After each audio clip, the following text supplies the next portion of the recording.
Starting with the name of Allah Almighty, who is the master of the day of judgment and a bundle of truth, Islam, and beloved Prophet Muhammad sallallahu alaihi wasallam. Dear students, exercise 2.1, question number 9. Plans for rectangular ice skating rink. Ice skating rink वो है जहाँ पर ice hockey खेली जाती है. That is 30 metre by 60 metre और उस ground की जो लेंथ और वेड्थ है वो गिवन है 60 मीटर और 30 metre. Have to be revised, इसको उन्होंने रिवाइज करना है. To double the area of the play ground by adding strips on the same width to a side and an edge of the area to form a rectangle. Students, जो length और width है उसकी एक एक side पर उन्होंने एक same size की स्ट्रिप ऐड करनी है ग्राउंड के एरिया को डबल करने के लिए, यानी कि रिवाइज करने के लिए. पहले हम इसका एरिया फाइंड करेंगे जो 1800 मीटर स्क्वायर आएगा, और जब उसकी टू साइड यानी कि एक एज और एक साइड पर स्ट्रिप ऐड करेंगे तो ये एरिया जो है वो डबल होगा. और हमने फाइंड करनी है कि उसकी स्ट्रिप की विड्थ क्या है और न्यू डायमेंशंस क्या है. तो चलें स्टूडेंट्स, हम इसको सॉल्व करते हैं. तो हम पहले लिखेंगे कि length of the ground, length जो है स्टूडेंट्स वो गिवन है 60 मीटर और जो इसकी विड्थ है वो गिवन है 30 मीटर. और इस ग्राउंड की एक साइड पर और एक एज पर हम स्टूडेंट्स एक स्ट्रिप ऐड करनी है. वो मैं अभी आपको बनाकर बताता हूँ कि ये स्टूडेंट्स हमारे पास ऑलरेडी एक ग्राउंड है. ये ग्राउंड है जिसकी लेंथ जो है वो गिवन है स्टूडेंट्स 60 मीटर और इसकी विड्थ जो है वो है 30 मीटर. अब इस ग्राउंड के एक एज पर और एक साइड पर स्टूडेंट्स हमने इक्वल लेंथ विड्थ की स्ट्रिप ऐड करनी है. तो वो ये स्ट्रिप सपोज करते हैं कि हम ये स्ट्रिप ऐड कर रहे हैं. इसकी जितनी लेंथ होगी वो दोनों साइड पर सेम जो इसकी विड्थ है वो ली जाएगी. तो हम सपोज कर लेते हैं स्टूडेंट्स कि ये जो स्ट्रिप ऐड की गई है इसकी लेंथ है x. अगर ये x है तो ये भी x है. तो अब जो न्यू लेंथ बन जाएगी इसकी न्यू ग्राउंड की वो बनेगी 60 प्लस x और जो विड्थ बनेगी वो बनेगी स्टूडेंट्स 30 प्लस x. और जब ये स्ट्रिप ऐड कर ली गई तो इसका एरिया जो है ग्राउंड का वो डबल होगा.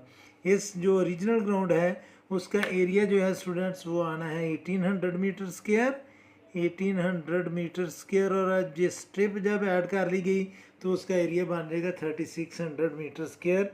तो सबसे पहले हम लिख लेते हैं जी कि एरिया ऑफ प्ले ग्राउंड या एरिया ऑफ रेक्टेंगल हम पहले लिख लेते हैं. तो एरिया ऑफ रेक्टेंगल होता है लेंथ मल्टीप्लाई बाय विड्थ. तो लेंथ है इसकी 60 और विड्थ है इसकी 30. तो जो इसका एक्चुअल एरिया गिवन है वो है स्टूडेंट्स 1800 मीटर स्क्वायर. और अगर हम इसको डबल करेंगे जब स्ट्रिप ऐड की, after adding strip, after adding strip, जब हमने स्ट्रिप ऐड कर ली तो फिर जो एरिया है ग्राउंड का, एरिया ऑफ ग्राउंड वो बन जाएगा students 2 multiply by 1800 metre square. तो ये आ जाएगा हमारे पास स्टूडेंट्स 3600 मीटर स्क्वायर. ये न्यू यानी कि area of ground after adding the strip है. और अब स्टूडेंट्स ये जो चीज़ है एरिया ऑफ ग्राउंड जो हमने नया फाइंड किया है उसमें फार्मूला सेम लगने, लेंथ मल्टीप्लाई बाय विड्थ. तो लेंथ है इसमें 60 प्लस x और विड्थ है इसकी 30 plus x is equal to 3600 unit. हम इस एंड में लिखेंगे. तो अब स्टूडेंट्स हम इसको करते हैं मल्टीप्लाई. जब हम इसको 60 को 30 से मल्टीप्लाई करेंगे तो ये आ जाएगा स्टूडेंट्स 1800 और 60 को x से मल्टीप्लाई करेंगे तो ये आएगा 60x. x को 30 से मल्टीप्लाई करेंगे तो ये आएगा 30x और x को x से मल्टीप्लाई करेंगे तो ये आ जाएगा x स्क्वायर. 3600 को हम लेफ्ट साइड पर ट्रांसफ़र करेंगे तो ये बन जाएगा माइनस 3600 इज इक्वल टू 0. अब हम इसको डिसेंडिंग ऑर्डर में लिख लेते हैं. तो ये आ जाएगा x स्क्वायर प्लस 60 और 30 को प्लस करेंगे तो ये आ जाएगा 90x और 3600 माइनस है 1800 प्लस है. जब हम इसको सिंप्लीफाई करेंगे तो ये आ जाएगा 1800 इज इक्वल टू 0.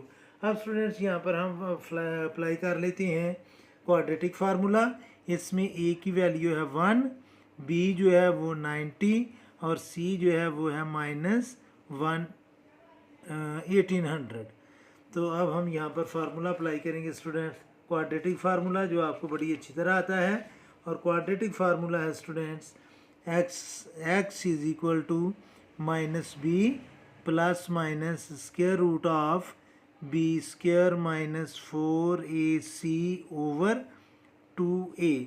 अब हम इसमें वैल्यूज़ को पुट करेंगे तो ये आ जाएगा स्टूडेंट्स, माइनस बी की जगह हम लिखेंगे 90 plus minus square root of b square mean 90 square minus 4, a की जगह हमने लिखना है 1 और सी की जगह हमने लिखना है 1800 माइनस 1800 ओवर 2 इंटू 1, क्योंकि ए की वैल्यू हमारे पास 1 है। अब स्टूडेंट्स जब हम इसको सिंप्लीफाई करेंगे तो ये हमारे पास आ जाएगा माइनस 90 प्लस माइनस 90 का जब हम स्क्वायर लेंगे तो वो आ जाएगा स्टूडेंट्स 8100, ये माइनस और ये माइनस मल्टीप्लाई कर रहे हैं तो ये आ जाएगा प्लस, 4 को 1800 से मल्टीप्लाई किया तो ये आ जाएगा 7200 डिवाइडेड बाय 2 को 1 से मल्टीप्लाई किया तो ये आएगा हमारे पास 2। अब ये x इधर लेफ्ट साइड पर चलता आ रहा है, ये आ जाएगा स्टूडेंट्स माइनस 90 प्लस माइनस 81 और 72 को जब हम 8100 और 7200 को प्लस करेंगे तो ये आ जाएगा 15,300 अंडर रूट ओवर 2। अब स्टूडेंट्स हम 15,500 का लेंगे स्क्वायर रूट तो ये आ जाएगा जी स्क्वायर रूट ऑफ 15,300, तो इसका आंसर आ गया स्टूडेंट्स 123.69। तो x is equal to minus 90 plus minus 123.69 divided by 2। अब स्टूडेंट्स हमने करना ये है कि ये जो हमारे पास प्लस माइनस है हम x की 2 वैल्यूज लिख लेंगे। एक दफ़ा मैं लिखूँगा x is equal to minus 90 plus 123.69 divided by 2 और दूसरी दफ़ा हम लिखेंगे x is equal to minus 90 minus 123.69 divided by 2।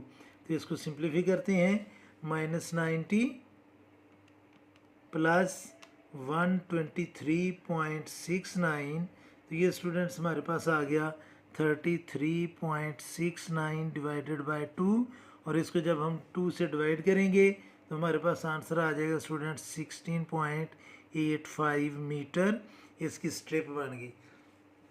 अब इसको सिंप्लीफाई करते हैं तो x is equal to minus 90 minus 123.69 और ये आ जाएगा स्टूडेंट्स माइनस 213.69 डिवाइडेड बाय 2। तो इसको जब हम डिवाइड करेंगे 2 से तो हमारा आंसर आ जाएगा स्टूडेंट्स माइनस 106.85। अब यहाँ पर एक स्टेटमेंट आपने लिखनी है कि as length is scalar quantity so it can not be negative, तो इसको हम कर देंगे इग्नोर। दोबारा सुनिए इसको, length is a scalar so it can never be negative. ये आपने फिजिक्स में पढ़ा होगा कि जो स्केलर क्वांटिटी है वो नेगेटिव नहीं होती, इसलिए हम इसको इग्नोर कर देंगे। तो जो स्ट्रिप की विड्थ है सो width of strip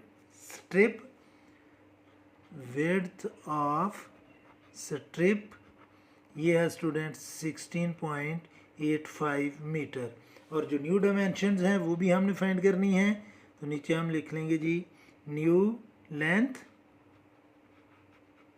and width.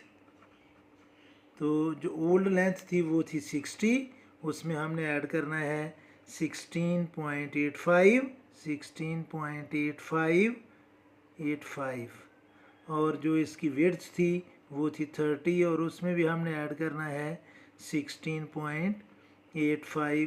तो ये आ जाएगा स्टूडेंट 76.85 मीटर एंड 46.85 मीटर। तो ये स्टूडेंट्स न्यू डायमेंशंस हैं जो हमने फाइंड करनी थी। विड्थ भी हमने स्ट्रिप की फाइंड कर ली और न्यू डायमेंशंस भी फाइंड कर ली। उम्मीद है कि आपको इस क्वेश्चन की समझ आ गई होगी। फिर भी अगर कोई कन्फ्यूजन हुई तो स्टूडेंट्स आप कमेंट बॉक्स में ज़रूर कमेंट्स कीजिएगा। कोशिश करूँगा कि जल्द से जल्द आपको रिप्लाई करूँ। और आखिर में हमेशा की तरह अल्लाह से दुआ करूँगा कि आप सब हमेशा खुश रहें और ज़िंदगी के हर मैदान में कामयाब हों। आमीन। अल्लाह हाफिज़।